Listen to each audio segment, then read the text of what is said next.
I'm comedian Skeeta G. I'm here to tell the truth, the whole truth, and nothing but the bare naked truth.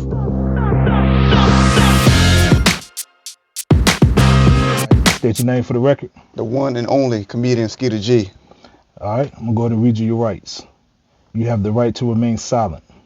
Anything you say can and will be posted and used against you. You can plead the fifth if you are scared of speaking the bare naked truth. Do you understand your rights? Man, I understand. As long as my baby mama don't get a hold of it. Got you. All right, so you definitely been on the move, had a tremendous 2023, and it's spilling over into 2024. How do you stay grounded and keep from getting caught up in the hype?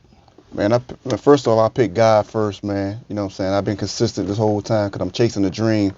So, you know what I'm saying? That's how I've been consistent. That's how I've been staying grounded. Just trying to get to that next level, bro. Okay, definitely understand that. And I want to talk to you about something I seen on your Facebook also. You definitely made an interesting post. And it says, and I quote, "The secret of genius is to carry the spirit of the child into old age, which means never losing your enthusiasm." Can you break that down and explain that for those of us who are victims of No Child Left Behind? Pretty much, man, I was stating the fact that when you, as a grown man or grown woman, you still have to have that inner child in it because it keeps you grounded. Once you start thinking you're getting older and older, it makes your mind weak. So keep that youthful in your mindset to keep you going to anything in life. You know what I'm saying? 'Cause kids got that energy. The older we get, man, we lose that energy, we lose that drive. You know what I'm saying? That's why I try to say I'm 42 years old. I still got that 18-year-old spirit. You know what I'm saying? Mm-hmm. So that's what I was trying to state, just to get that, put it out to the people. Don't give up on your dreams. Keep that inner child and keep that energy going. You know what I'm saying? So you're telling people they should stay childish? Not childish, not an aspect of not paying your bills, but I'm just saying, just keep your minds, you know what I'm saying, youthful. Got you. I understand, definitely. All right, so as a comedian who's done different size venues, do you feel more connected to your audience when you do smaller stages like the Funny Bone and how does that material differ from there to doing somewhere like maybe the Chartway Arena? Man, the difference is when you do the Funny Bone, it's smaller, intimate, so you actually reach out to the audience more. Those arenas, you may reach out to the first row of people, but it's a different feeling because you can be killing it, but you don't know the people on the way in the back are laughing, so it's a different vibe. But as long as your material's hitting, you know what I'm saying, it's just smaller venues, you feel it. Bigger venues, you know you really made it when you're in a bigger venue, but the energy's different. Okay. So is it more energy to move a bigger crowd, or you have to come hard when you're with a bigger crowd because you have to, you know what I'm saying, move the mass. You know what I'm saying? That laughter gotta trickle all through the whole theater. Gotcha. But at the Funny Bone, it's so tight and condensed. Like you're gonna see everybody. You're gonna see it's contagious. Okay. Yeah. And you can do you speak more like one-on-one with people when you do smaller events? Like, does that really? Yeah. The smaller crowds, man, is more intimate to me because you can, like, the crowd, you can see them face to face. You can interact with them a little different. Got you. Yeah. All right. And I know before when we did other interviews, you mentioned that you freestyle your material. So my question is, have you ever bombed or went blank on stage, and how do you recover from that moment? I can't say I never bombed, but I have, went blank, just trying to get something to catch the crowd back up when I'm freestyling, because you be having the moments that you out there getting them, and then you're like, oh, what can I go next? So I have had times, but usually when I do that, I kind of like, I say a certain thing like, yeah, that's crazy, to get my mind to think of what I'm gonna say next. So if you ever at a show, you hear me say that means I'm thinking about what I'm gonna say next. Okay. And okay, yeah, well, you kind of answered my next question. I was going to ask, what was the process, the learning process to keep that from happening, where you go blank and stuff like that. Now, have you ever been backstage and seen a comedian bomb? Oh, yeah. Yeah. What was that like? Man, you just hope you ain't going to be the next one to bomb. But you sit there and you see what they were doing wrong before you go on stage, like, oh, the audience wasn't really feeling them, the material he was talking about. So you try to, in your head, you try to switch up what you think they're going to laugh about. But I've seen some people bomb. Okay. And they come backstage and want to talk to you. You just like, I don't even want that energy around me. Don't touch me, bro. Wait, I finish. I got you. And so let's go here. So this year, we've seen a lot of comedy beef take place. From the Corey Holcomb and Donnell Rawlings situation. Cat Williams versus everybody from Cedric to Ali Sadiq. Is that a thing like amongst independent comics, and how do you stay away from like the comedian drama? Man, it just started being a thing, but it is people that don't like certain comedians because of certain situations they may be into personally. But Mhm. I never had a beef with a comedian. Like I usually keep the energy around the comedians up when I'm around them because, you know what I'm saying, this is a hard job to do. You don't need to bring any of that negative energy. So if I had a personal problem with somebody, I'll let them know. But I never had any beef with somebody that I couldn't deal with them.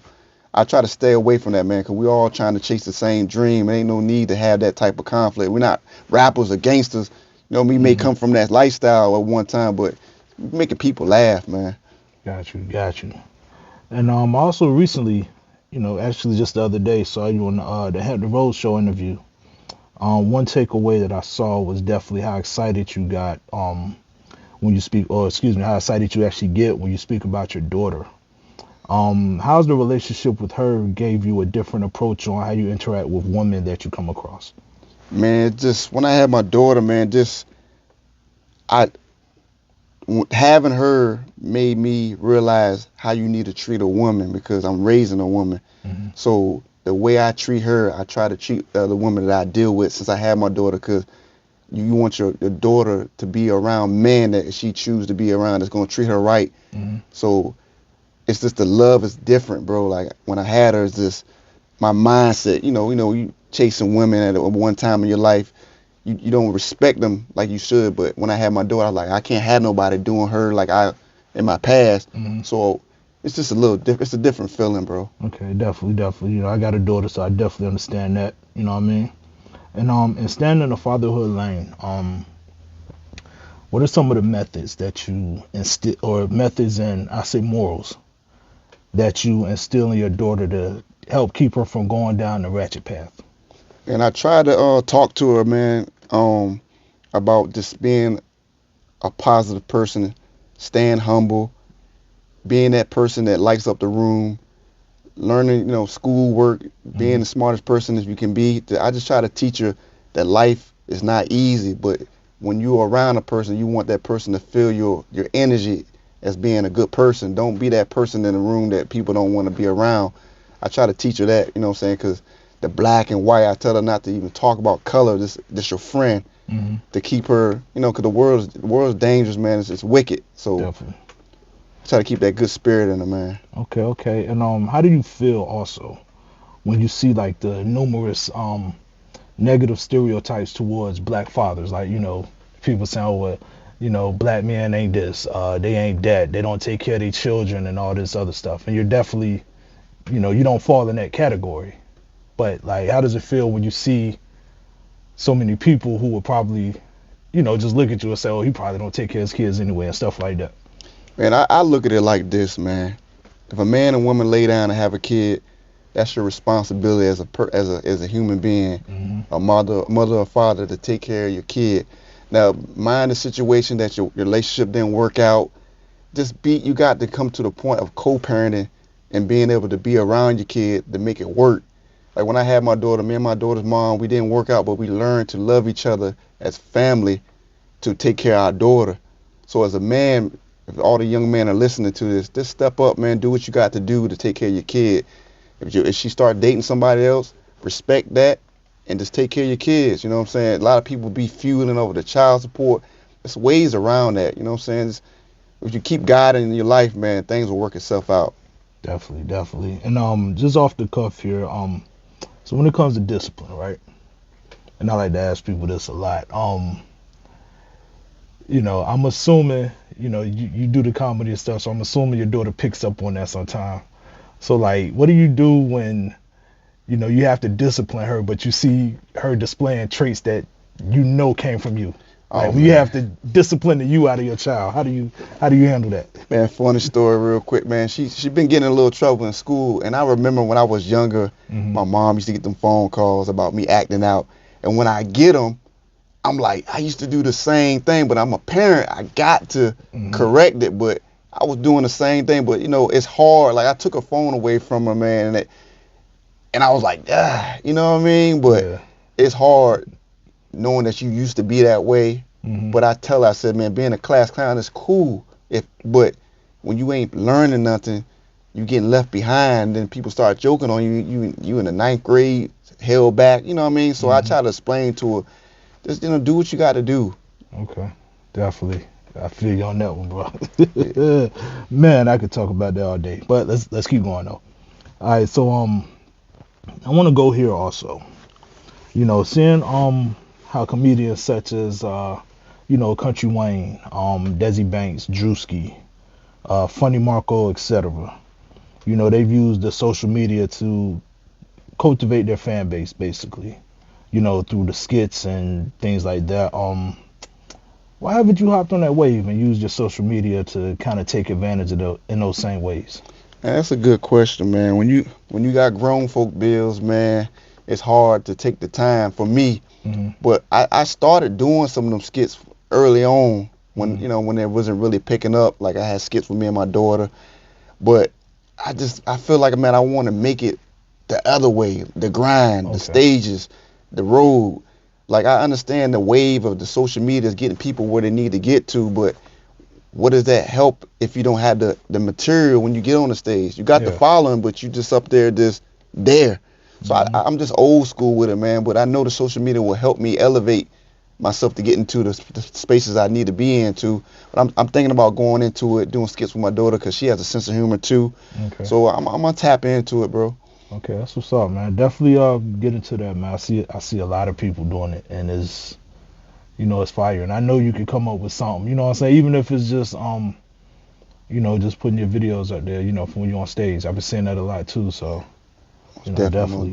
Yeah, and I know you can do it, bro. You know what I mean? Appreciate it. All right, so I want to go here real quick. So when Cat went on Club Shay Shay, one of the things he mentioned too, and you can tell it's been bothering him for a long time, was joke stealing. Is that really a big thing in the comedy world, or is it just something that's being blown out of proportion right now? It's big. It gets to the point, man, when you touring with different comedians, it may not be that they're stealing it. This may be that they're hearing the material, and when they get on stage, they may take bits from your material and add on to their own material. So it's almost like it's been done. I ain't never seen anybody stealing my material because I'm freestyling. So if they stealing my freestyle and what I'm talking about, because I do crowd work, you can't really steal that. But it's been done. People have taken people jokes and remixed them, but some of them jokes that they said they stole, it's the same concept. Because a lot of people lived like Cedric in the Cadillac and Cat Williams. People drove Cadillacs like that. It's just, it is what it is. Like, but if it's a family joke like Mark Curry and Steve Harvey joke, that was stealing because he said that was a childhood thing he had growing up about being a UPS man, the costume. I see that, but man, it's a weird situation, man. Okay, would it make you want to put hands on somebody though if they did take your joke? Yeah, man. Somebody to catch them backstage, baby. Man, anything in life, anybody steals something from you, man, you gonna want to put them paws on them, man. But in my stage of life, in my point of life, man, you gotta have the receipts. Put it out there, put them on blast, man. You know what I'm saying? For me fighting that man could take the opportunity for me getting into the club. So you gotta just fight him with you know what I'm saying, with social media. Put it out there. Hey man, this is my joke, man. This is the day I did it. You know what I mean? Had the receipts. Okay, now I want to ask you something else real quick. Also, that Cat mentioned. He had mentioned about, I guess, comedians seeing who was funnier by the amount of laughs they get in a certain time frame. Have you ever been challenged by anybody to a laugh off? Maybe, I guess that's what it would be called.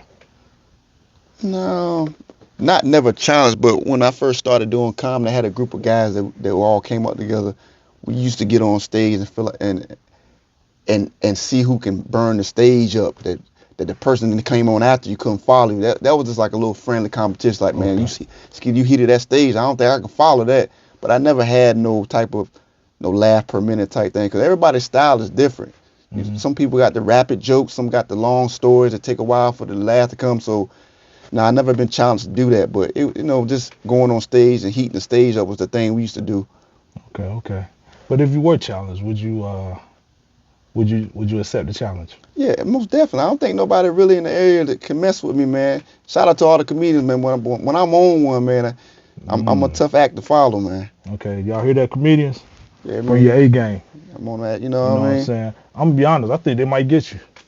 Oh I'm gonna man, don't put the do battery that. in there. I'm gonna put the battery in their You gonna back. put I the think they batter in the might back? get you. Yeah. Hey man, this might be my first viral video, man. Uh-oh. All right, let's get them there. All right, so let's go here also. With all of your travels and your daughter being a younger child also, what is your support system like with your help with her upbringing? Man, I got a good support. So me and my daughter's mother, we're really on a up and up, man. So our co-parenting thing is, what I'm saying, my daughter go to her on the weekends, I got her during the weekdays. So Okay. we put all that childish stuff, even though I say you got to keep the inner child, but that Mm-hmm. part right there, we put all that aside and we Gotcha. work it out. So when I got shows, I got to go out of town, we work it out. Okay. That's what's She up, man. understand that I'm trying to get somewhere to Mm-hmm. provide for my daughter, so it ain't never been no I can't watch her type thing. Sweet. And just being messy here a little bit. With the co-parenting thing, man, how is that with like dating? Are are y'all the type who trip when you see another, I'll say, counterpart around each other with the daughter or something like that? Nah, man, we Okay. since me and my baby mom or my daughter's mother, excuse me, You uh, heard that? You call her big mama. All yeah, right. daughter's mother, man, we never had any problem with that. Whoever she Okay. date, I mean, I never had any problem. I just told her, as long as he don't do nothing to my daughter hmm or anything like that, I'm cool. You know what I'm saying? We ain't never had that type of, Okay. you know what I'm saying, problems. That's what's up, man. I'm glad you left that child part behind Yeah, too. that's good. Yeah. Definitely. All right, well, I think that's all I have for you today. Real quick, I want you to look into the camera, man. Tell the people how they can find you, anything you have coming up. The camera's yours, man. All right, man. I'm comedian Skeeta G, man. Like I said earlier in this, you can follow me on Instagram, SKEETA 23, and I'm on Facebook, Skeeta G Griffin. You can catch me, man. I got a monthly show on Newport News called Laugh Out Loud Saturdays, every fourth Saturday of the month at Nostalgic Lounge. You can catch me there every month. I'm just doing a lot of touring right now. I'm gonna be in Alabama, April the 25th, and I'm gonna be in North Carolina, April the 6th. So if anybody in the North Carolina, Alabama area, man, holla at me. But right now, man, I'm just doing my monthly show. You can check me out all platforms. I got the Twitter thing, even though that came a little nasty. I don't know that thing. That's Pornhub now. Yeah. Twitter Yeah, X, Twitter X, yeah, Twitter X. You know what I'm saying? XXX. You Yeah, know, you can catch me definitely. on all that, man. But keep supporting me, man. I'm out here just trying to get to the next level. All right, man. Well, I definitely appreciate you taking your time with us today. Wish you nothing but the best on your success and your career, man. And I hope you enjoy the rest of your day. Man, I appreciate you, my brother. Y'all keep supporting me, my man right here, man. Tell Bare them naked again. Tell truth. them again.